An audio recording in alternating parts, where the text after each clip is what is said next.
Starting में हमने क्या करा था, यहाँ तक तो ऑलरेडी आपने कर लिया था, हमने वन बाय वन ट्रांजेक्शन सारे कंप्लीट करे थे, ठीक है।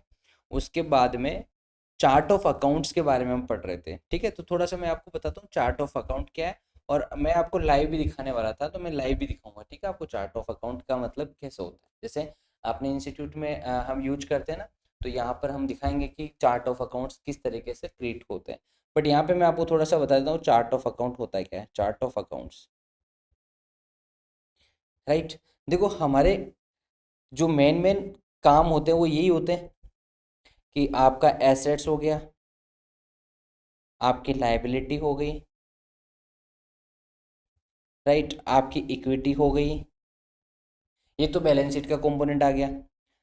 फिर आपका इनकम स्टेटमेंट में जाओगे तो आप कहोगे सर मेरा यहाँ पे इनकम हो गया और मेरा एक्सपेंसेस हो गया, राइट, ये इतनी चीज़ें होती है। हाँ, इसके बाद आप क्या करते हो, एसेट्स में अकाउंट बनाते हो। और भाई आप कोई कंप्यूटर खरीदोगे तो आप वो कंप्यूटर एसेट्स के अकाउंट में डालते हो और नाम लिखते हो सर क्या, यहाँ पर कंप्यूटर, यहाँ पर आप डालते हो सर कंप्यूटर खरीदा मैंने, ठीक है कंप्यूटर हो गया।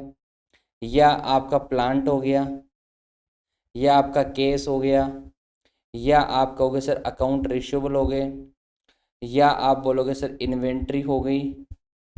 ये सारी आपकी किस में जाएगी, करंट एसेट्स में, सॉरी एसेट्स में जाएगी। और एसेट्स में जाएगी तो आप यदि मान लो कोई कंप्यूटर खरीदोगे तो कंप्यूटर का आप लेजर अकाउंट बनाओगे एक तो, अंडरस्टैंड। ये तो एक बाइफर्केशन होता है विजय, नॉन करंट एसेट्स और करंट एसेट्स तो एक एसेट्स का बाइफर्केशन है। कि आप बोल सकते हो ये जो एग्जांपल दिया है ना, इसमें ये कंप्यूटर है, ये नॉन करंट एसेट्स है, प्लांट है नॉन करंट एसेट्स है, केस है करंट एसेट्स है, अकाउंट रिसीवेबल करंट एसेट्स है, इन्वेंट्री करंट एसेट्स है, इनका तो नाम दिया है, राइट। बट मेन तो ये होता है ना कि जैसे computer, plant, case, account receivables, inventory, ये सारे एसेट्स में आते हैं। जब कोई आया कंप्यूटर खरीदते हो, प्लांट खरीदते हो, केस खरीदते हो, तो आप एक अकाउंट बनाओगे और उस अकाउंट को एसेट साइड, एसेट्स वाले लेजर ग्रुप में बनाओगे, राइट, एक एसेट्स के हेड में डालोगे। हाँ सर, वैसे लाइबिलिटी साइड में जाओगे तो आप कहोगे सर बैंक का लोन हो गया, बैंक लोन हो गया। कोई आपने डेट ले रखा, डेट का मतलब क्या होता है, ऋण, लोन, है ना, उसको डेट बोलते हैं। क्या बोलते हैं, डेट। इसमें देखो बी साइलेंट है, मैं क्या बोल रहा हूँ, डेट। इसको क्या बोल रहे हैं हम, डेट। आप कोई बोलो ना कि सर मेरे लोन ज्यादा हो गए, तो आप ऐसा बोलो डेट ज्यादा हो गए मेरे, क्या हो गए, डेट। इसको बोलेंगे हम डेट, इसमें बी साइलेंट है, फिर भी आप बोलोगे डेट ज्यादा हो गए, ओके। तो बैंक लोन डेट हो गए, चाहे डिवेंचर खरीदा, डिवेंचर लिया हो आपने या कोई बॉन्ड लिया हो, सारे इसमें आ गए। या आपके अकाउंट्स पेबल आ गए, या आपकी वेजेस पेबल आ गई, या आपका कोई टैक्स पेबल आ गया। ये जब आपके साथ कुछ होता है ना, तो आप इनका अकाउंट बनाओगे, लेजर बनाओगे, राइट। और लेजर किस में डालोगे, लायबिलिटी में डालोगे, ठीक है। इक्विटी में आएगा तो कैपिटल स्टॉक, अपना कैपिटल स्टॉक, अपना रिटेन अर्निंग्स गल्ला जिसको कहते हैं, अपना additional paid up in capital account, ये सारी चीजें किस में आती है सर, कैपिट इक्विटी में आती है। इनकम स्टेटमेंट में डालो, इनकम में डालोगे तो सर आपकी सेल हो गई, या आपका इंटरेस्ट का इनकम हो गया। इंटरेस्ट का इनकम, यदि ब्याज का पैसा आया है तो उसको हम इंटरेस्ट का इनकम कहेंगे। या आप कहोगे सर डिविडेंड का इनकम हुआ हमें, तो डिविडेंड इनकम हो गई। ये सारी चीज़ें हम किस में डालेंगे, इनकम साइड में दिखाएंगे। और आपका एक्सपेंसेस, सर आप बोलोगे सर रेंट हो गया, परचेज हो गया, हम परचेज कर रहे हैं। या आप बोलोगे सर ऑफिस के खर्चे हो गए मेरे, या मेरी सैलरी का पेमेंट हो गया, या मैंने कोई रिपेयर एंड मेंटेनेंस करवाया, ये सारा खर्चा ये एक्सपेंसेस में आ गया। तो देखो ये जो चीज़ें हैं ना, आप क्या कर रहे हो, आप ये सारी चीज़ें, ये और ये कोई भी अकाउंट बनाते हो अपने बुक्स में, जब आप कोई भी अकाउंटिंग करते हो, तो ये जितने भी ट्रांजेक्शन आपके साथ में हो रहे हैं, चाहे कंप्यूटर खरीद रहे हो, चाहे बैंक से लोन ले रहे हो, चाहे रिटेन अर्निंग कर रहे हो, चाहे कोई इनकम हुई है या चाहे कोई खर्चा हुआ है, उसके लिए हमें एक लेजर बनाना पड़ेगा, राइट। उस लेजर को इन पर्टिकुलर हेड में डालना पड़ेगा। इस लेजर को, इस हेड को हम बोलते हैं पूरा का पूरा क्या, चार्ट ऑफ अकाउंट्स। इसको क्या कहेंगे, चार्ट ऑफ अकाउंट्स। कि हमारे अकाउंट्स का चार्ट बना दिया अपने पूरा का पूरा। कि जैसे मान लो ऑफिस है, ऑफिस का खर्चा है, तो ऑफिस का खर्चा सर एक्सपेंसेस में आता है, तो इसका एक लेजर बना दिया, ये चार्ट ऑफ अकाउंट्स हो गया। इसको हम क्या बोलेंगे, चार्ट ऑफ अकाउंट्स का नाम देंगे, ओके सर। यहाँ तक तो समझ में आ गया। लेकिन देखो अपन जब क्या करते हैं, कोई एसेट्स बनाते हैं, मैं आपको बोलूँ एसेट्स, तो आपके दिमाग में सारी एसेट्स आ जाएगी। सर करंट एसेट्स हो चाहे नॉन करंट एसेट्स हो, मैं आपको बोलूँ कि एसेट्स, तो इसका मतलब आपकी करंट एसेट्स और नॉन करंट एसेट्स आ गई। मैं आपको बोलूँ करंट एसेट्स में आपके दिमाग में आ जाएगा sir case, account receivable, inventory, inventory, और आप बोल सकते हो यहाँ पे मार्केटेबल सिक्योरिटी, ये सारी चीज़ें आ गई। सर नॉन करंट एसेट्स में आपके दिमाग में आएगा प्लांट, प्रॉपर्टी, कंप्यूटर, इक्विपमेंट, ये सारी चीज़ें आपकी नॉन करंट एसेट्स में आएगी। तो कहने का मतलब मेन हेड कौन है? मेन हेड कौन है? एसेट्स। अब जब आप है ना कोई एसेट्स का अकाउंट बनाते हो तो आप ये सारी चीजें एक साथ लिखोगे, या आपने ऐसा लिख दिया सर एसेट्स का मैंने अकाउंट बनाया है, और आप एक काम करो 1001 एक ऐसा कोड डाल दिया, आपने एक कोड डाल दिया कि ये कोड है, आप इसके जस्ट नीचे जाओगे, इस कोड नेम से आपको ये एसेट्स का पूरा डिटेल मिल जाएगा यहाँ पे। भाई ये कोड नेम है, ये आपके कुछ भी डाल सकते हो आप, कोड नेम में आप अपने अकॉर्डिंग डालते हो 001, आप चाहते हो मेरे को 2001 से चालू करना है, आप चाहते हो 01 से चालू करना है, आप चाहते हो AB से चालू करना है, कुछ भी नाम दे दो। बट आप जब एसेट्स का देखोगे तो इस नाम से आप क्या करते हो, आप देखते हो ना पर्टिकुलर कि चलो ठीक है हॉस्पिटल में जाते हैं, तो हॉस्पिटल में वो कहते हैं कि अच्छा क्या था, नॉर्मल था या इमरजेंसी था, तो आप बोलते हो इमरजेंसी था, तो वो बोलते हैं इस तरफ जाओ। राइट, तो यही हो रहा है कि एसेट साइड है, तो एसेट्स में क्या क्या है, तो बोले 101, आगे नीचे है ना नोट बना रखा है, नंबर दे रखा है हमने 101, उस 101 वाले नोट में जाओ, करंट एसेट्स और नॉन करंट एसेट्स और उससे रिलेटेड जो भी इंफॉर्मेशन है वो सारी मिल जाएगी आपको वहाँ पे। आपको ऐसा नहीं है कि एक ही जगह, जब आप अपनी बैलेंस शीट बनाते हो ऐसे, तो यहाँ पर आप लिखते हो सर एसेट साइड, और इधर लिखते हो liability side. Right, asset side में आप यहाँ पे सारी बातें साथ में थोड़ी लिख दोगे, नहीं तो बहुत बड़ी बन जाएगी ना। जैसे अपने एक एग्जांपल, यहाँ पे अभी हमारे पास कोई है नहीं बैलेंस शीट, बट मैं आपको बैलेंस शीट दिखाऊंगा कि अभी जो रिसेंट में बैलेंस शीटें बनती है वो कैसे बनती है। वो क्या करते हैं, यहाँ पे दिखा देंगे आपका करंट एसेट्स, यहाँ पे दिखा देंगे नॉन करंट एसेट्स, और यहाँ पे दिखा देंगे इन्वेस्टमेंट, आपका इन्वेस्टमेंट, और इनके आगे वैल्यू लिख देंगे कि ये 5 करोड़ की है, ये आगे 5 करोड़ की, सपोज करो 5 लाख की आ गई, यहाँ पे 10 लाख की ये आ गई, और ये मान लो 5 लाख की आ गई। ये आगे इसके जस्ट आगे नंबर लगा देंगे, ये 1 नंबर, ये 2 नंबर, और ये 3 नंबर। अब आपको ना, आपको जब करंट एसेट से रिलेटेड कुछ इन्फॉर्मेशन देखनी है कि यार 5 लाख में क्या क्या है, तो नंबर 1 वाले नोट में जाओ, यहाँ पे 1 नंबर नोट डाल रखा होगा, और उन्होंने पूरा का पूरा यहाँ पे करंट एसेट्स का जितने भी सारे आइटम्स होते हैं उनका, और यहाँ पे टोटल कर रखी है। नॉन करंट में क्या है, तो जस्ट इसके नीचे एक दूसरा नोट बना देंगे वो, और दूसरे नोट में यहाँ पे दिखा देंगे नॉन कंट्रोल एसेट, ये नॉन करंट एसेट्स, और यहाँ पे उसके सारे नाम हो गए, और यहाँ पे अमाउंट हो जाएगी।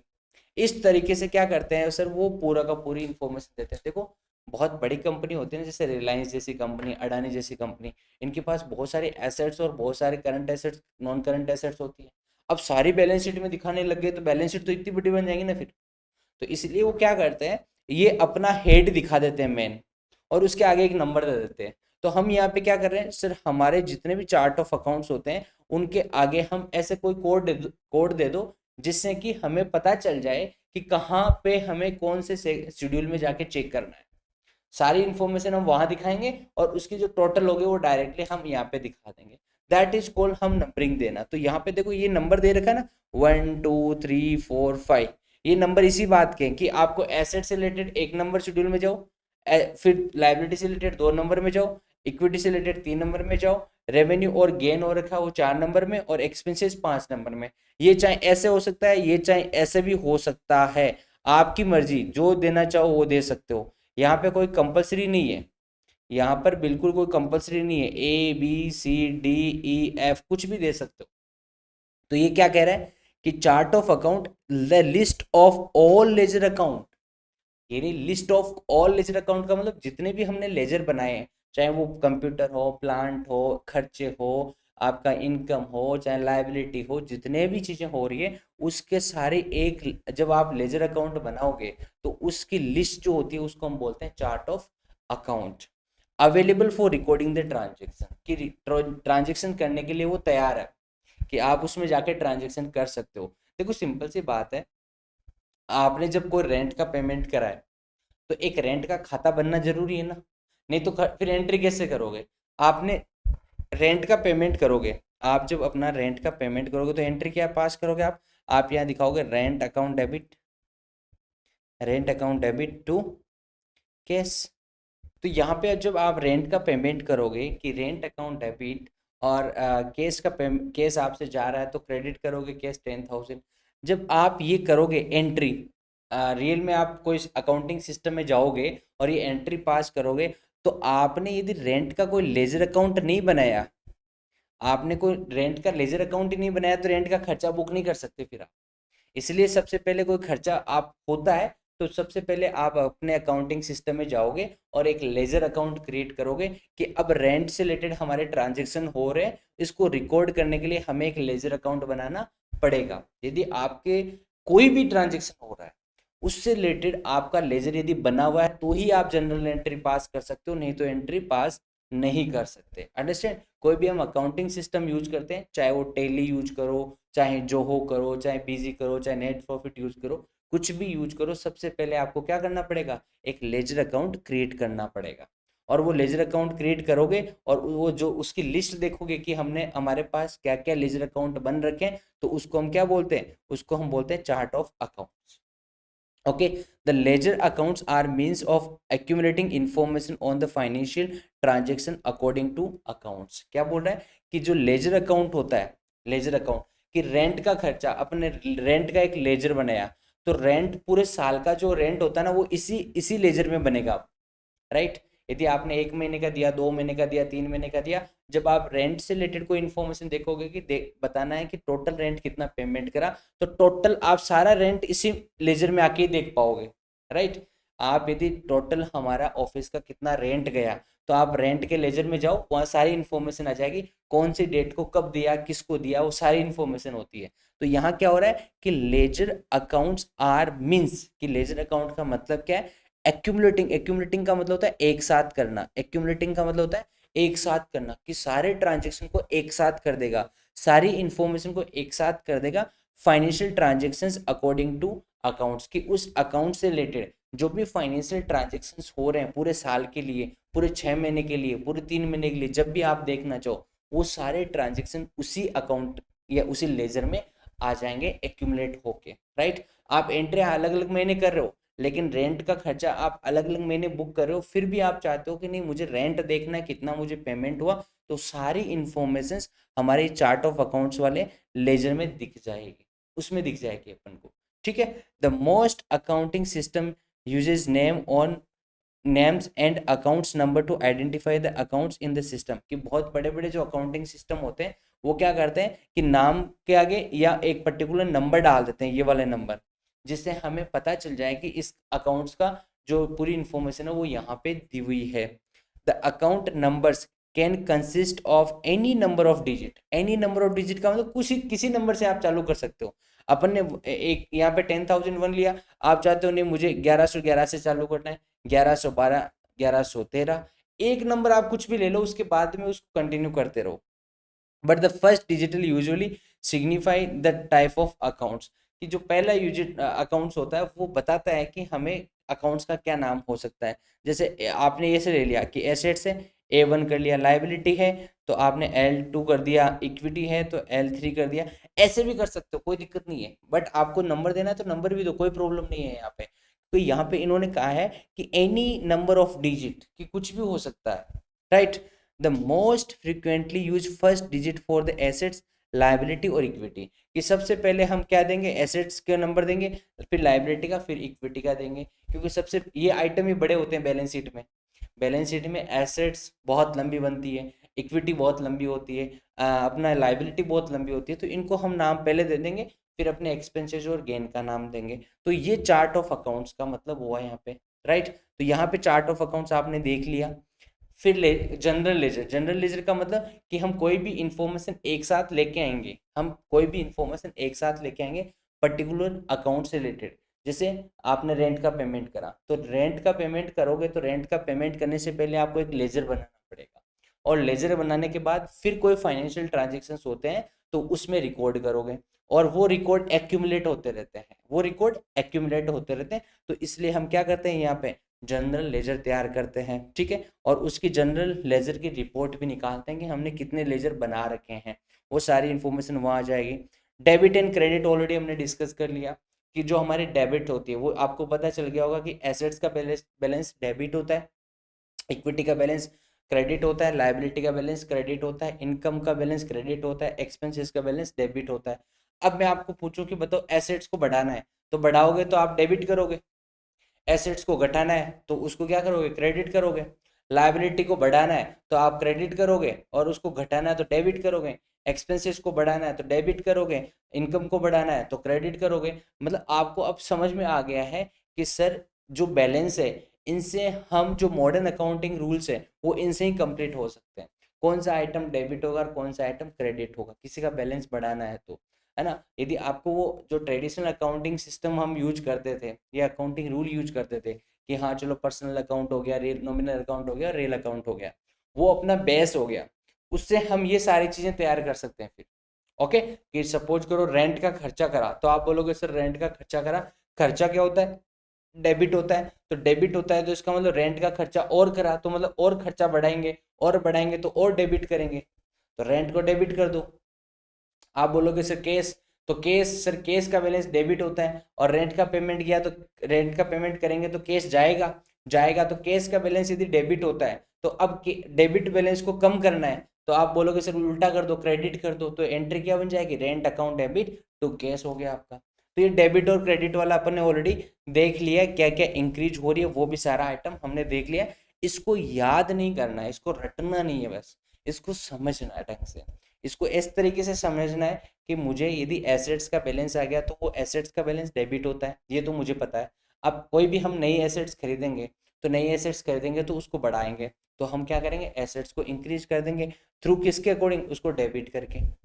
और एसेट्स यदि बेच देंगे तो एसेट हमारी दुकान से गई, गई तो सर उसका उल्टा कर देंगे, कम करेंगे तो क्रेडिट कर देंगे, राइट। तो यहाँ पे क्या हो रहा है, हमारे जो पर्टिकुलर अकाउंट्स है उसका जो मेन बैलेंस होता है उस बैलेंस से हम खेलना स्टार्ट करेंगे कि डेबिट हो रहा है या क्रेडिट हो रहा है। तो ये हमारा एसेट्स या लाइबिलिटी से रिलेटेड जो भी डेबिट और क्रेडिट था ये भी अपन ने कवर कर लिया था।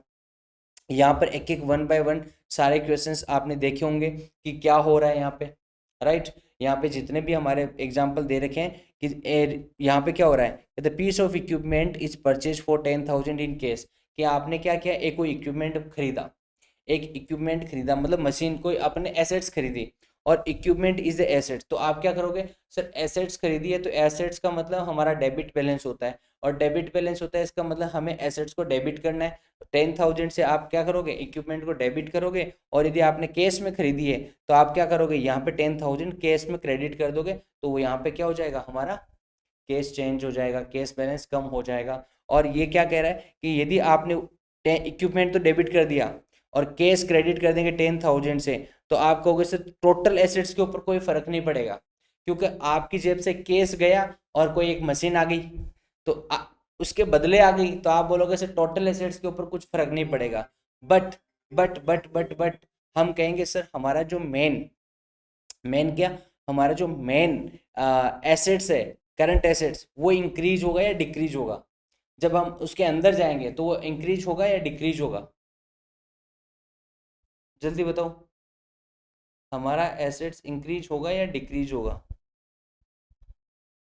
करंट एसेट्स, सर हमारा करंट एसेट्स इंक्रीज कैसे होगा, करंट एसेट्स क्या हो रहा है, केस आपका खाली हो रहा है तो बेटा करंट एसेट्स कैसे डिक्रीज हो जाएगा, करंट एसेट्स इंक्रीज कैसे हो जाएगा आपका, डिक्रीज हुआ ना, केस तो जा ही रहा है ना आपका, केस तो जा ही रहा है ना, ये सर केस जा रहा है, तो आप एक काम करो, ये यहाँ तक जितने भी ये चार जो टॉपिक दे रखे हैं इन चार की पहले तो मुझे एंट्री करके दो। ओके, हुआ कि नहीं हुआ, सर आप कराओ थोड़ा थोड़ा तो हमें समझ में आने लग जाएगा। यहाँ पर उन्होंने परचेज करा इक्विपमेंट तो equipment account debit to cash कर दिया, ठीक है सर। यहाँ पे क्या हुआ कि कंपनी ने शॉर्ट टर्म लोन था 15,000 रुपये का जो मेच्योर हो रहा है, और कंपनी बोरो करती है एक लॉन्ग टर्म लोन और 15,000 रुपये उसको पे ऑफ कर देती है। तो सर यहाँ पे क्या हो रहा है, आप दिखाओगे कि सर शॉर्ट टर्म लोन को पेमेंट करना है, लोन की लाइबिलिटी, लोन लाइबिलिटी होता है सर, लाइबिलिटी का बैलेंस क्या होता है, क्रेडिट, क्रेडिट होता है तो बैलेंस को कम करना है, तो आप बोलोगे सर डेबिट कर दो, तो short term loan account debit कर देंगे।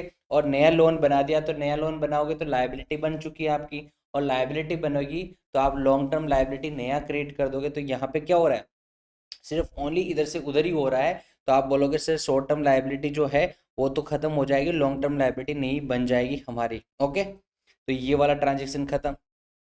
फिर यहाँ क्या हो रहा है कि 20,000 in cash is use to pay off 20,000 short term loan जो मेच्योर हो रहा है, and the loan liability debit कर दिया 20,000 से, और उसको हम कम कर देंगे, और एसेट्स जो हमारी केस है वो हम डिक्रीज कर देंगे। तो क्या हो रहा है कि जो हमारी लाइबिलिटी थी 20,000 रुपए की शॉर्ट टर्म वाली, वो हम पेमेंट कर रहे हैं केस के थ्रू। तो आप क्या बोलोगे, सर केस हमारा कम हो रहा है, यदि हम पेमेंट करेंगे तो केस जाएगा, जाएगा तो केस का बैलेंस डेबिट होता है, तो केस को आप क्रेडिट कर देंगे, उल्टा कर देंगे, तो हम टू केस कर देंगे क्या, हमारा 20,000 रुपये। सर डेबिट क्या करेंगे, लाइबिलिटी को, क्यों सर लाइबिलिटी का बैलेंस क्रेडिट होता है, और क्रेडिट बैलेंस को यदि कम करना है हमें, अब इसको कम करना है तो डेबिट कर देंगे, तो डेबिट करेंगे तो हमारे पास एंट्री बन जाएगी short term loan account debit to cash. तो ये एंट्री यहाँ पे हो गई।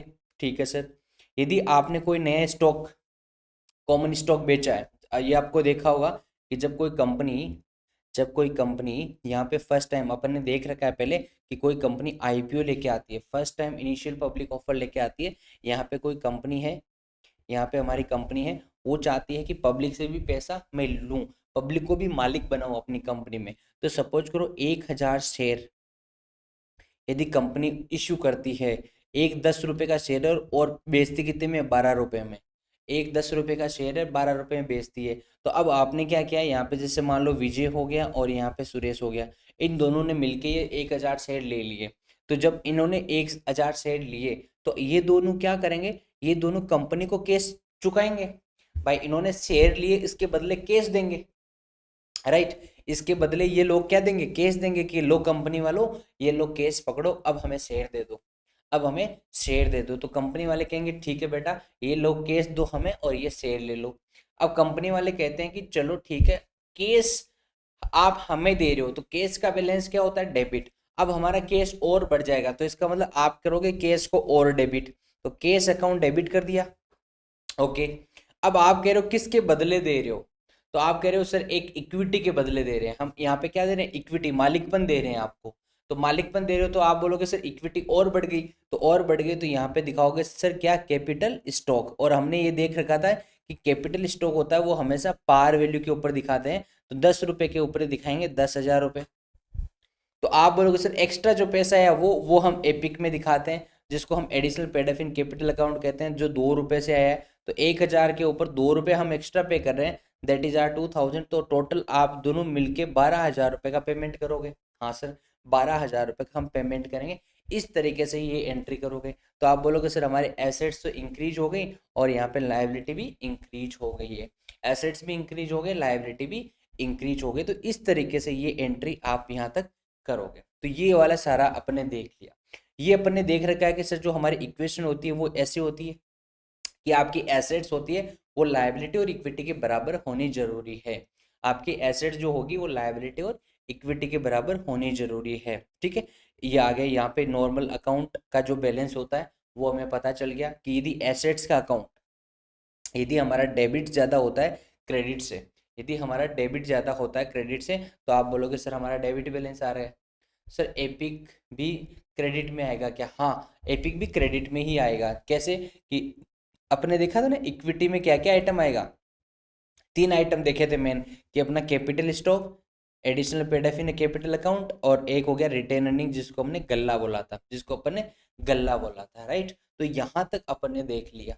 ओके सर, एक बार ये ना, ये वाला सीन आप एक बार थोड़ा छोड़ो, क्योंकि ये अपन बैलेंसिंग फिगर जब निकालेंगे किसी चीज का तब देखेंगे। अभी आपको यहाँ पे लिख दो सर, अभी हमने छोड़ दिया गया है, ये छोड़ दिया है, ठीक है, ये छोड़ दिया गया है। हम यहाँ पे पूरा एक एक एंट्री पास करके उसकी लेजर में हम पोस्टिंग करेंगे, और पोस्टिंग करने के बाद जो टोटल आएगी उसके बाद हम ये देखेंगे कि ऐसे कैसे बच रहा है, फिर इसको हम बाद में कवर करेंगे। ठीक है, तो सबसे पहले हमारा अकाउंटिंग का जो सर्कल होता है वो कैसा होता है कि सर पहले कोई ट्रांजेक्शन होगा, उसको आइडेंटिफाई करेंगे।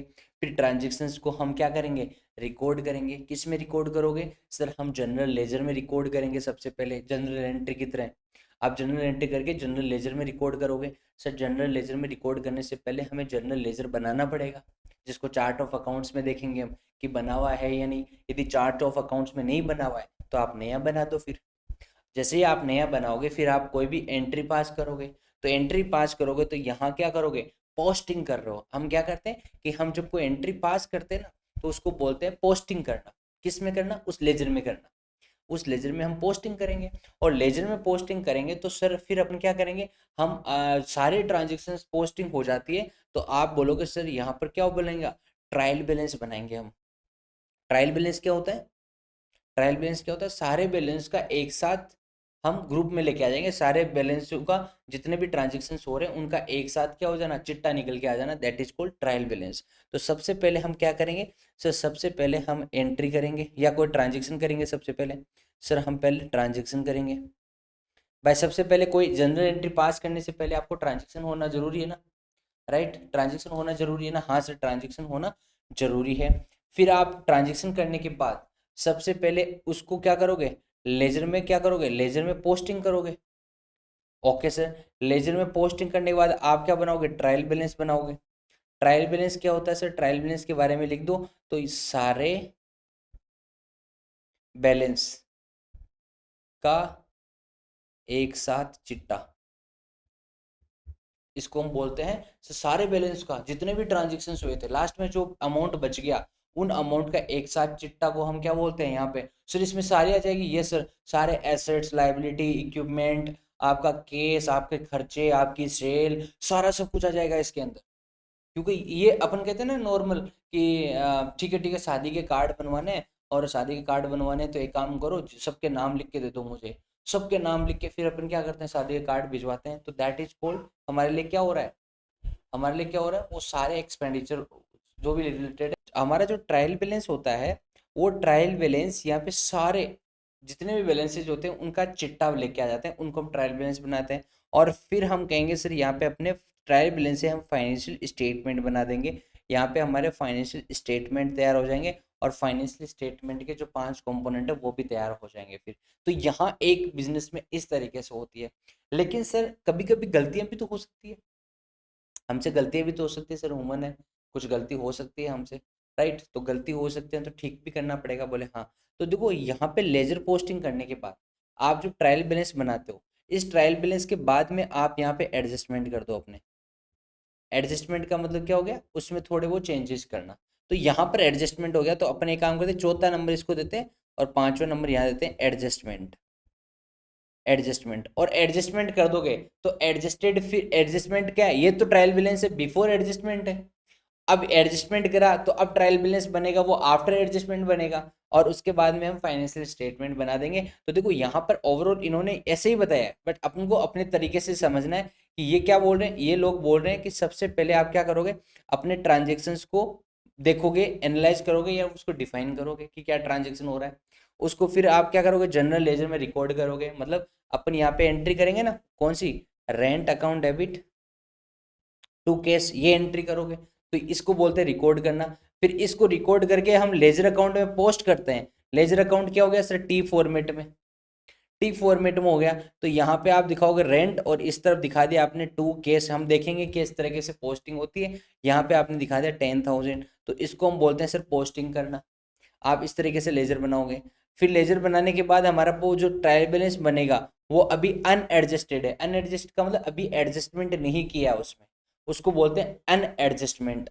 ठीक है सर, फिर आप उसमें कुछ एडजस्टिंग एंट्रियां करोगे, छोटी मोटी जो भी गलती हुई है या जो भी ट्रांजेक्शन होता है वो हम यहाँ पे एंट्री करेंगे, वो हम देखेंगे अनएडजस्टिंग ट्रांजेक्शन क्या क्या होते हैं। उसके बाद आपका सारा सब कुछ ठीक करने के बाद आपका एडजस्टिंग ट्रायल बैलेंस बन जाएगा, और उसके बाद में आपका फाइनेंशियल स्टेटमेंट भी तैयार हो जाएगा। तो इस तरीके से हम क्या करते हैं, हमारे जो अकाउंटिंग साइकिल है वो इस तरीके से चलता है। तो आई होप सो आपने यहाँ तक सारे कंप्लीट कर लिए।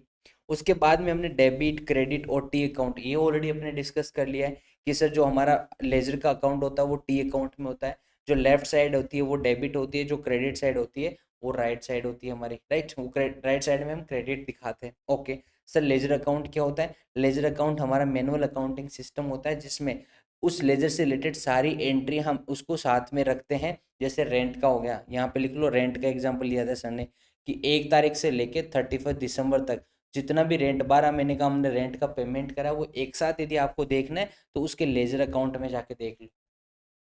मैंने सुरेश को अलग अलग टाइम पे पैसा दिया, तो मुझे अब देखना है कि सुरेश से मैं कितना पैसा मांग रहा हूँ। तो मैं क्या करूँगा, सुरेश के ledger account, chart of account में जाऊँगा और सुरेश का लेजर अकाउंट ओपन करूँगा। तो 1 तारीख से लेके और 31 दिसंबर तक सारे ट्रांजेक्शन आ जाएंगे। सुरेश को मैंने कितना दिया, सुरेश ने हमको कितना दिया, वो सारी इन्फॉर्मेशन वहाँ मिल जाएगी। तो उसको बोलते हैं लेजर अकाउंट।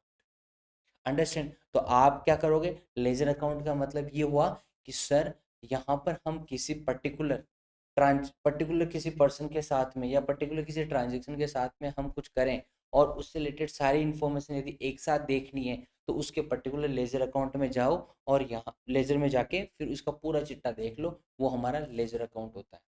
वो हमारा लेजर अकाउंट होता है। हम लेजर अकाउंट कैसे बनाते हैं? इस तरीके से बनाते हैं। ये बनाते हैं यूएस वाले और अपन इंडिया में बनाते हैं अपना टी फॉर्मेट ऐसे, है ना। यहीं पे हम लिख देते हैं अपनी डेट, यहीं पे हम लिख देते हैं पर्टिकुलर, यहाँ डेबिट हो गया, यहाँ वापस डेट, यहाँ अपना पर्टिकुलर और यहाँ क्रेडिट हो गया। सर हमें ये बनाने पड़ेंगे, आपको ये नहीं बनाने पड़ते हैं क्योंकि हमारा जो एग्जाम होता है वो एमसीक्यू बेस्ड एग्जाम है। तो एमसीक्यू बेस्ड एग्जाम में आप ऐसे कैसे फॉर्मेट बनाओगे? वो आपको ये पूछेंगे कि ये ट्रांजेक्शन हुआ, बताओ डेबिट होगा या क्रेडिट होगा, बताओ डेबिट करेंगे या क्रेडिट करेंगे। उन चीज़ों का आपको पता होना चाहिए। हमें ये फालतू की ऐसे एरागिरी वाला काम नहीं करना है, क्योंकि देखो ये पहले सिखाते थे, ये पहले सिखाते थे क्योंकि ये ट्रेडिशनल अकाउंटिंग थी और आपको पहले एक कॉपी के ऊपर बना के दिखाना पड़ता था। सर आजकल है सिर्फ ऑटोमेटेड अकाउंटिंग सिस्टम का जमाना। आजकल ये सारे लेजर वेजर सब ऑटोमेटेड बन जाते हैं। आप डेट डालो सही, आप उस पर्सन का सही नाम डालो, एक अमाउंट सही डालो, ये सारे लेजर ऑटोमेटिक बन जाते हैं। तो एग्जाम में आपको ये लेजर बनाना नहीं पूछेंगे कि बताओ किस तरीके से फॉर्मेटिंग होती है। आपको ये पूछेंगे कि रेंट का खर्चा किया है, तो बताओ रेंट को डेबिट करोगे या क्रेडिट करोगे, कैश को डेबिट करोगे या क्रेडिट करोगे, इसका इफेक्ट क्या होगा, लाइबिलिटी इंक्रीज होगी या एसेट्स इंक्रीज होगी, एसेट्स होगी तो कौन सी एसेट्स इंक्रीज होगी, दूसरी टोटल एसेट्स के ऊपर क्या इम्पेक्ट आएगा, करंट एसेट्स पे क्या इम्पेक्ट आएगा, नॉन करंट एसेट्स के ऊपर क्या इम्पेक्ट आएगा। ये सारी बातें एनालिसिस वाली है। तो हमें ये ना ये फॉर्मेटिंग के ऊपर नहीं जाना है कभी भी, हमें एनालिसिस के ऊपर जाना है, क्योंकि एग्जाम में एनालिसिस इंपॉर्टेंट है। ओके, अब हम वन बाय वन यहाँ पर करने वाले हैं। जो अकाउंटिंग साइकिल पड़ी थी ना, इससे आपको ना ये जो 8 ट्रांजेक्शन लिखे हुए ना यहाँ पे, इन 8 ट्रांजेक्शन से आपको सारी बातें समझ में आ जाएगी। सारी बातें समझ में आ जाएगी सर, हाँ सारी बातें समझ में आ जाएगी कि एक्चुअल में ट्रांजेक्शन क्या होता है, किस तरीके से लेजर में इसको हम जनरल लेजर में लेके जाते हैं, फिर जनरल लेजर से इसकी पोस्टिंग करते हैं, पोस्टिंग करने के बाद ट्रायल बैलेंस बनेगा, ट्रायल बैलेंस से कैसे फाइनल अकाउंट बनेंगे, हम सारा वन बाय वन स्टेप करेंगे विथ एग्जाम्पल। ठीक है, तो आई होप सो यहाँ तक आप जितनी भी चीज़ें हैं वापस अपना रिवीजन करो, यहाँ तक रीड करो, कोई लाइन में दिक्कत आ रही है तो बताओ मुझे। उसके बाद हम यहाँ से सपोज करो कि आपका नया चैप्टर ही स्टार्ट हो रहा है, वन बाय वन सारे ट्रांजेक्शन, और ये 8 पॉइंट यदि आपके कवर हो गए तो आपको एक कॉन्फिडेंस आ जाएगा कि हाँ अब हम लिंक कर पा रहे हैं। इतने दिन क्या हो रहा था, इतने दिन आपको जो सुनाई दे रहा था ना वो सिर्फ आपको वोकेबलरी सुनाई दे रही थी, आपको इंग्लिश के वर्ड सुनाई दे रहे थे, आप लिंक नहीं कर पा रहे थे। आपका कहीं ना अचानक पोस्ट नाम आ गया, अचानक लेजर नाम आ गया, अचानक सर कभी डेबिट कर देते हैं क्रेडिट करते हैं, समझ ही नहीं आ रहा है। इतने दिन आपको ये चीज़ें समझ में आ गई कि डेबिट क्या होता है, क्रेडिट क्या होता है, एसेट्स क्या होती है, लाइबिलिटी क्या होती है, एक्सपेंसेस क्या होते हैं, गेन क्या होते हैं, लॉसेस क्या होते हैं, सारी चीज़ें आपको समझ में आ गई। इंक्रीज क्या हो रहा है, डिक्रीज क्या हो रहा है, एंट्री का फॉर्मेट कैसे होता है। लेकिन ये जो 8 पॉइंट है ना, ये 8 पॉइंट आपको अब लिंक करवाएंगे एक ट्रांजेक्शन से लेके और फाइनल अकाउंट तक, आपको ये बना के देगा, एक पूरी की पूरी चेन बना देगा आपके बीच में। और ये चेन बनाएगा तभी आपको प्रॉपर अकाउंटिंग का नॉलेज हो। ओके, तो यहां तक आप पहले पूरा कवर करो, एक भी डाउट मत रखो, कुछ भी लाइन में भी दिक्कत आ रही है पूछ लो, क्योंकि ये जब पूछोगे तभी होगा, नहीं तो फिर नहीं होगा।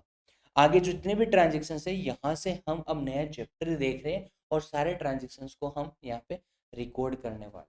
ठीक है, तो यहाँ तक आप एक बार वापस करो, जितने भी आपके एमसीक्यू है वो कवर करो। आपको लगता है कि हाँ यहाँ तक ही आएगा, वहीं तक ही करो। और मैंने आपको क्या बोला है यहाँ पे आपको पता है, हर बार बोलता हूँ ये बात कि आप है ना अपने जितने भी एमसीक्यू जब सोल्व करते हो, आप जब अपने एमसीक्यू सोल्व करते हो तो हमें ऐसा नहीं है कि फटाफट एमसीक्यू को 1 मिनट ही देना है या 2 मिनट ही देना है, ऐसा बिल्कुल ही नहीं करना है। तो सर हम कैसे करें, एक एमसीक्यू को कम से कम आप 10 से 15 मिनट लेके बैठे रहो, 10 से 15 मिनट। 10 से 15 मिनट क्यों सर, एग्जाम में तो इतना मिलता ही नहीं टाइम। आज एग्जाम लिख रहे हो क्या, नहीं, आज आप सिर्फ अपना कॉन्सेप्ट क्लियर कर रहे हो, और कॉन्सेप्ट क्लियर करने के लिए आपको एमसीक्यू को 10 से 15 मिनट देखना जरूरी है। सबसे पहले क्वेश्चंस को इस तरीके से रीड करो कि आपको पूरा का पूरा क्वेश्चन समझ में आ गया है। ऑप्शन देखो ही मत, पहले क्वेश्चंस जो लिखा हुआ है उसको इतना बढ़िया रीड करो और उसका मीनिंग निकाल दो कि ये कहना क्या चाह रहा है और मुझसे पूछ क्या रहा है। ये आपको जब पता चल गया ना कि इसमें क्या लिखा हुआ है और मुझे पूछ क्या रहा है, तो आपके ऑप्शंस फिर देखना। तो सबसे पहले आप क्वेश्चंस को रीड करो अच्छे से, क्वेश्चंस में जो वोकेबलरी यूज करिए उसको आप समझो, क्वेश्चंस में जो अकाउंटिंग टर्म यूज कर रखे हैं उनको समझो। यदि आपको लगता है नहीं इस टर्म्स को मुझे लिखना है, या जो ये मीनिंग लिख रखी है, स्पेलिंग लिख रखी है, इसको कहीं लिखना है, तो उसको लिख के इसका मतलब लिख लो साइड में। फिर आप इस क्वेश्चंस को जैसे अंडरस्टैंड कर पाओगे तो इसमें लग जाएंगे कम से कम 2 से 4 मिनट। हाँ सर, यहाँ पे भी लग जाएंगे। फिर आप आओ अपने ABCD ऑप्शन के ऊपर। यहाँ पर ABCD चारों ऑप्शन, आपको चारों ऑप्शन वन बाय वन यहाँ पे रीड करने हैं। सबसे पहले रीड करने के बाद जो क्वेश्चंस में आपको पूछा गया है, पहले क्या दिया है इन्फॉर्मेशन वो, और पूछा क्या है, उस इन्फॉर्मेशन के अकॉर्डिंग अपनी कैलकुलेशन करोगे। कैलकुलेशन करके पहले देखोगे ऑप्शन ए, ऑप्शन ए क्या कह रहा है, क्या ऑप्शन ए जो कह रहा है वो आपके क्वेश्चंस के अकॉर्डिंग ये डिमांड थी। सर ये नहीं थी बिल्कुल भी हमारा, तो ऑप्शन आपका ए गलत है। हाँ, तो ऐसा नहीं कि सिर्फ उसी टाइम ऑप्शन बी और सी डी को रीड करने लग जाएंगे, ये गलत स्ट्रेटेजी है। फिर ऐसे देखो कि जो आपका ऑप्शन एक गलत हुआ है ना, ये गलत क्यों हुआ है, ये ऑप्शन जो दिया है, जो ऑप्शन दिया है ये कब ऐसा क्वेश्चंस पूछते कि ये ऑप्शन राइट होता। जब आप ऐसा सोचने लग गए ना, तो आप कहोगे कि सर यहाँ पे 10 से 15 मिनट हमें लग रहे हैं, लेकिन कॉन्सेप्ट हमारा क्लियर हो रहा है अच्छे से। यदि आपने ये देखा कि ऑप्शन नंबर ए जो है वो गलत है, लेकिन आपने वही क्वेश्चन मार्क खड़ा कर दिया कि अपने दोस्त को पूछ लिया, बता चल ठीक है ऑप्शन ए गलत है, ऑप्शन डी तेरा राइट है, लेकिन ABCD गलत क्यों है ये बता, और ए ऑप्शन गलत है, तो ऐसा क्या क्वेश्चन पूछता कि ये ऑप्शन ए राइट होता, ऐसा क्या क्वेश्चन पूछता कि ऑप्शन बी राइट होता, ऐसा क्या क्वेश्चन पूछता कि ऑप्शन सी राइट होता, और ऐसा क्या क्वेश्चन पूछा है इसलिए वजह से आपका ऑप्शन डी राइट हुआ है, जो आप यहाँ पे एनालिसिस कर चुके हो पहले से। तो आप राइट आंसर के साथ में रॉन्ग आंसर को भी क्या कर रहे हो, एक्सप्लेन कर रहे हो, उनका भी पोस्टमार्टम कर रहे हो अच्छे से। और जब आपको पोस्टमार्टम करना आ गया ना किसी पर्टिकुलर क्वेश्चंस का, मैं कह रहा हूँ आपको कोई नहीं रोक सकता। क्वेश्चंस एग्जाम्स में जो लड़के फेल होते हैं उनको कॉन्सेप्ट आता भी है, ऐसा नहीं आता नहीं है, उन्होंने पढ़ाई करी अच्छे से, लेकिन वो पोस्टमार्टम नहीं कर पाते, क्वेश्चंस को तोड़ नहीं पाते वन बाय वन। दूसरा मैं मिस्टेक देखता हूँ, स्टूडेंट क्या करते हैं, इसको ब्लर ब्लर फर फर रीड करने में लगे रहते हैं क्वेश्चंस को। ऐसा कभी मत करो, और क्वेश्चंस को रीड करो ना, इतना प्यारा रीड करो, जैसे ये लाइन लिखी हुई है ना यहाँ पे, तो इसको ऐसे रीड करो कि ए सेल इनवॉइस। तो यहीं पे है ना आपको दिमाग में आ जाना चाहिए, सेल इनवॉइस का मतलब क्या होता है कि जो हमने सेल बना के दी है और उसमें जो जो किसको बना के दिया है, क्या आइटम बेचा है, वो उसको हम बोलेंगे सेल इनवॉइस, जिसके ऊपर टैक्स वैक्स लगा दिया। दैट इज इशूड व्हेन, कि हमने इसको इश्यू करा जब the customer often control of the assets, कि जब हमारे कस्टमर ने उस एसेट जो हम आइटम बेच रहे हैं उसका यदि कंट्रोल, कंट्रोल का मतलब ओनरशिप, मतलब अब उसका हो गया कंट्रोल, अब उसके हाथ में आ गया, तब हम क्या करेंगे, अपना सेल इनवॉइस इशू करेंगे। ये इस तरीके से आप पोस्टमार्टम करने लगे ना क्वेश्चंस का, तो आप है ना कभी भी क्वेश्चंस को रीड करने में दिक्कत नहीं करोगे। बच्चे क्या करते हैं यहाँ फटाफट पहले तो उसकी इंग्लिश पढ़ लेंगे, और इंग्लिश पढ़ के फिर देखेंगे अरे यार क्वेश्चन पूछ क्या रहा था, अब ये समझ में नहीं आ रहा है। अरे भाई ये क्वेश्चन बहुत लंबा है, 3 लाइन का है, इसको तोड़ना सीखो। यहाँ से यहाँ तक क्या कर रहा है, यहाँ से यहाँ तक क्या कर रहा है, यहाँ से यहाँ तक क्या कर रहा है, यहाँ से यहाँ तक, यहाँ से यहाँ तक, यहाँ से यहाँ तक, ये करने के बाद ये कंप्लीट हुआ है। जब आपने तोड़ के इसका मीनिंग समझ लिया, फिर अब इसको लिंक करो कि हाँ अब ओवरऑल फाइनली ये कहना क्या चाह रहा है, मेरे को क्या इन्फॉर्मेशन दिए और पूछ क्या रहा है मेरे से, तब आपको ऑप्शंस देखते ही पता चल जाएगा इसका राइट आंसर क्या होने वाला है। फिर भी आप अपना टाइम दो, क्योंकि 10-15 मिनट मैंने आपको बोला एक एमसीक्यू करने, आप ये भी देखो क्या गलत हो रहा है क्या सही हो रहा है, उसके बाद ही आपका ठीक होगा। ओके, इस तरीके से आपने स्ट्रेटेजी फॉलो करी तो आने वाले टाइम में आप एक क्वेश्चन को विद इन 1 मिनट या विद इन 1.5 मिनट में कंप्लीट भी कर लोगे। फटाफट रीड करोगे, फटाफट आपको आंसर भी पता चल जाएगा। क्यों कि आपने पहले उसके ऊपर वर्क करा है, आपने पहले उसके ऊपर टाइम दिया है, आपने उसकी लर्निंग्स को बढ़ाया है, आपकी एक्सपर्टीज इंक्रीज होगी, आपका एक्सपीरियंस बोल रहा है। ये जो आप 1 मिनट में ख़त्म कर रहे हो ना, ये आपका एक्सपीरियंस है, क्योंकि आपने पहले बहुत दिन रात एक करे हैं। स्टूडेंट क्या करते हैं, स्टूडेंट जो रैंक रैंक लेके आते हैं वो ऐसा थोड़ी है कि भाई सर बस इतने पूरे साल तो पढ़ाई नहीं और अब थोड़े 10-15 दिन में पढ़ के और रैंक लेके आ गए, नहीं भाई। स्टूडेंट जब रैंक लाते हैं ना तो शुरू से ही उनका प्लान रहता है और शुरू से ही एक डिसिप्लिन, कंसिस्टेंसी और जो लर्निंग है वो प्रॉपर तरीके से करते हैं। डिसिप्लिन, आज मुझे 2 घंटे पढ़ना है, 3 घंटे पढ़ना है, एवरी डे पढ़ना है। आज 2 घंटे पढ़ा, कल 3 पढ़ूंगा, कल 4 पढ़ूंगा, और ऐसा करता रहता है, एवरी डे करता रहता है, कंसिस्टेंटली वो काम करता रहता है और लर्निंग्स हर एवरी डे कुछ ना कुछ नया सीखता रहता है, तभी जाके वो रैंक लेके आएगा। ऐसा नहीं है सिर्फ एग्जाम के 1 महीने पढ़ लेगा पास हो जाएगा या रैंक आ जाएगी, नहीं भाई। रैंक लाने के लिए सबसे पहले तपना पड़ेगा, तब के फिर आप जाओगे। और फिर जब आप कोई काम बार बार करते हो, अंडरस्टैंड, जब हम कोई काम बार बार करते हैं ना तो उसमें हमारा एक्सपीरियंस हो जाता है, एक्सपर्टीज हो जाती है। तो आप इस तरीके से जब स्ट्रेटजी फॉलो करोगे तो कहीं नहीं रुक पाओगे फिर। ओके।